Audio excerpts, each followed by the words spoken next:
চট্টগ্রামে বড় আকারের টিকাদান কর্মসূচি হাতে নিয়েছে স্বাস্থ্য বিভাগ। পুরো জেলায় প্রায় ১৩ লাখ মানুষকে দেওয়া হবে টাইফয়েডের টিকা।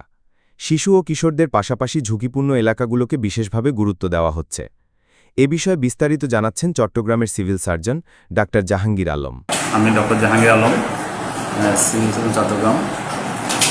আমরা অত্যন্ত আনন্দিত আগামী ১ সেপ্টেম্বর সারা দেশে টাইফয়েড মঞ্জুরের ভ্যাকসিন টিসিবি বলে সারা দেশে একযোগে সমস্ত শিশু ৯ মাস থেকে শুরু করে ১৫ বছর বয়স পর্যন্ত সকল বাচ্চাদেরকে টাইফয়েডের টিকা দেওয়া হবে। এটা বাংলাদেশে প্রথম শুরু হচ্ছে। আশা করি আমরা অত্যন্ত সফলভাবে শুরু করতে পারব। চট্টগ্রামে আমরা ১৩ লক্ষ মতো ভ্যাকসিন আমরা পাবো। ১৩ লক্ষ বাচ্চাদেরকে আমরা টাইফয়েডের ভ্যাকসিন দিব আশা করছি। আমাদের প্রস্তুতি চলমান রয়েছে, আমাদের ভ্যাকসিনও চলে আসছে।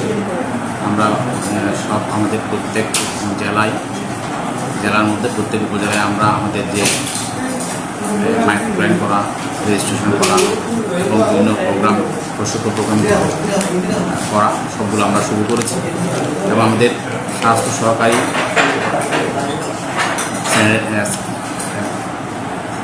হেলথ ইন্সপেক্টর, সহকারী হেলথ ইন্সপেক্টর সহ সবাই আমরা একযোগে আমাদের কার্যক্রম শুরু করেছি।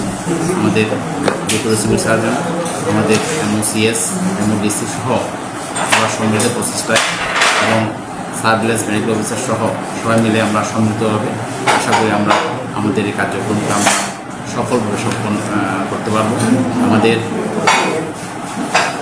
এখানে অনেক প্রায় ৭ থেকে ৮০০ টিকাদান কর্মী আছে। আমাদের এখানে ফ্যামিলি প্ল্যানিংয়ে ওনারা আমাদের সাথে যুক্ত হবেন, অনেক স্বেচ্ছাসেবী যুক্ত হবেন। সবাইকে সম্মিলিতভাবে নিয়ে আমরা আগামী ১ সেপ্টেম্বর ১ থেকে শুরু করে যে ভ্যাকসিন কার্যক্রম শুরু হবে এবং আমরা আশা করি অত্যন্ত সফলভাবে এই কার্যক্রম আমরা শুরু করতে পারবো এবং আমরা সফলভাবে আমাদের অন্যান্য প্রোগ্রামের মতো আমরা এটা শেষ করতে পারবো। সবাইকে ধন্যবাদ।